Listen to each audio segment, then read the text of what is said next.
2 Corinthians, Paul wrote this letter mainly to defend the authority of his teachings about Christ. The church at Corinth was struggling, and one of its problems was the presence of members who openly challenged Paul's authority. The challengers slandered Paul's character and questioned the message he preached. They also introduced a number of dangerous false teachings since the believers in Corinth had come to faith through Paul. His ministry, this put the entire church at risk. The false teachers claimed that at the following the Jewish laws was a requirement of salvation. To counteract this false teaching Paul emphasized the truth that God changes us from the inside out. We cannot change ourselves by changing our external behavior.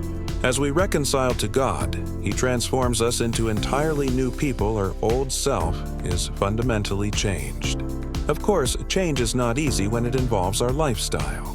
Our habits die hard, and positive habits have a way of falling prey to neglect.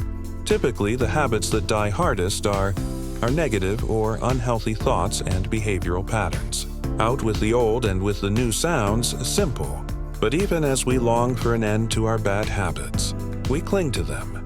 Fortunately, God has done something about our helpless situation. This is why we can admit our powerlessness and come to Him for help. It is essential for recovery that we turn our lives over to God through Christ's death and resurrection. God made it possible for us to experience the changes we long for. By being reconciled to Him, we can have a new life. In Christ, transformed from the inside out. The bottom line, the purpose to explain new life in Christ, while also defending Paul's authority to preach. Author the Apostle Paul audience, the church at Corinth, a city of Greece state written about AD 55, from Macedonia. Setting after hearing several accusations against himself circulating in Corinth, Paul wrote to the Corinthian believers to correct their misunderstanding and help them with other problems. Key, verse 2 Corinthians 5:17. Anyone who belongs to Christ has become a new person. The old life is gone, and a new life has begun. Exclamation key places: Corinth, Macedonia, Troas. Jerusalem, key people in relationships.